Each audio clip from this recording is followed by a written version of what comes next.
জুলাই পরবর্তী সময়ে রাজনৈতিক দলগুলোর মধ্যে এক ধরনের ঐক্য তৈরি হবে, বিশেষ করে জুলাই পক্ষে যারা গণতান্ত্রিক শক্তি যারা, সেটি প্রত্যাশা ছিল এবং রাজনৈতিক দলগুলোও বলেছে বিরোধী দল বিরোধী দলের মতো রাজনীতি করবে, সরকারি দল তার মতো রাজনীতি, আদর্শ মিলবে না, কিন্তু দেশের প্রয়োজন ঐক্য। আমি একটু জানতে চাই এবং পরিষ্কারভাবে যে জামাতের সঙ্গে বিএনপির কি আসলে ওই ঐক্যটা কিংবা ওই যে মনস্তাত্ত্বিক কাছে আসার বিষয়টি, সেখানে কি কোনোভাবে আপনারা কোনো বাধা দেখেন? মানে বিশেষ করে ৭১ কি আপনাদেরকে কোনোভাবে এক ধরনের রেস্ট্রিকশন দেয় কিনা? না না, মনস্তাত্ত্বিক ব্যাপার, আপনি জিনিসটা এত জটিল পর্যায়ে নিয়ে যাচ্ছেন। রাজনীতির স্বাভাবিক সহজ একটা রেখা আছে, সরকারি দল বিরোধী দল, তাই না?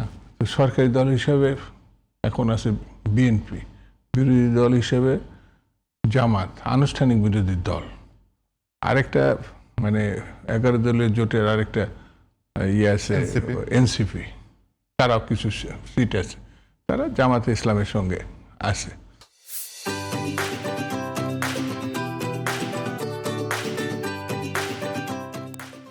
এটা হলো আপনি সাংবিধানিক যেটি রাজনীতিটা করেন, বিপ্লবের রাজনীতি করতে আলাদা ব্যাপার, এটা তো খুব পরিষ্কার। মনস্তাত্ত্বিক ব্যাপার তো নাই। যখন আন্দোলন সংগ্রাম হয়েছে ফ্যাসিবাদের বিরুদ্ধে, তখন বিএনপির সঙ্গে জামাত এবং আরও 19টা রাজনৈতিক দল ছিল, মানে 18টি রাজনৈতিক দল ছিল, যারা একের ভিতরে নাম সর্বস্ব কিছু দল ছিল, কিন্তু এই দল ছিল 4 দল থেকে এটা সর্বশেষ 20 দলে রূপান্তরিত হয়েছিল।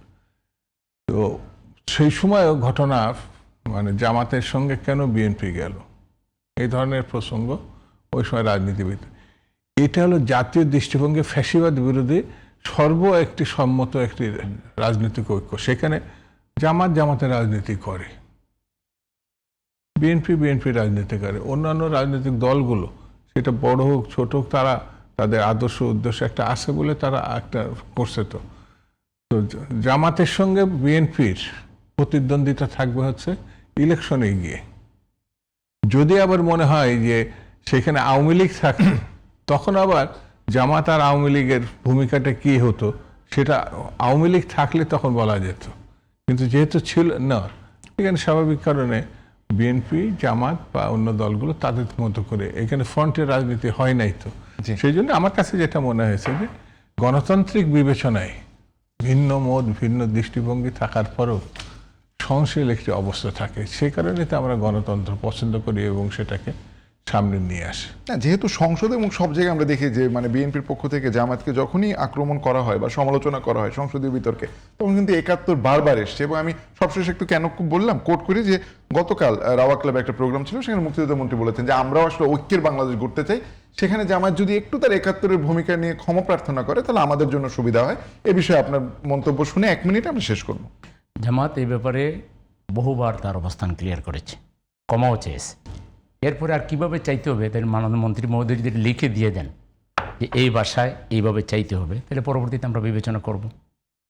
মানে কতবার ক্ষমা চাইতে হবে এবং ক্ষমার ভাষা কি হবে, এটা জাস্ট একটা জামাতকে গায়েল করার তো আর কোনো বিষয় নাই, বা এটা জামাতের বিরুদ্ধে কথা বললে হয় কি মিডিয়ায় কাভারেজ ভালো পাওয়া যায়, এটা জাস্ট একটা স্ট্যান্ডবাজি আমি মনে করি। এটার সাথে বাস্তবতার কিছু মিডিয়া, জামাত বহু আগেই তার অবস্থান পরিষ্কার করেছে। আমাদের বর্তমান আমির জামাত এবারে সেই বলেছেন 47 থেকে এই পর্যন্ত যদি আমাদের দ্বারা কোনো ভুল হয়ে থাকে আপনারা মাফ করে দেন, আসেন আমরা সময় মিলে দেশ গড়ি। আর কি বলবেন, দেশের একজন প্রধান বিরোধী দলীয় নেতা, বয়োজ্যেষ্ঠ রাজনীতিবিদ, প্রবীণ রাজনীতিবিদ, তিনি সব কথা খোলাসা বলেছেন।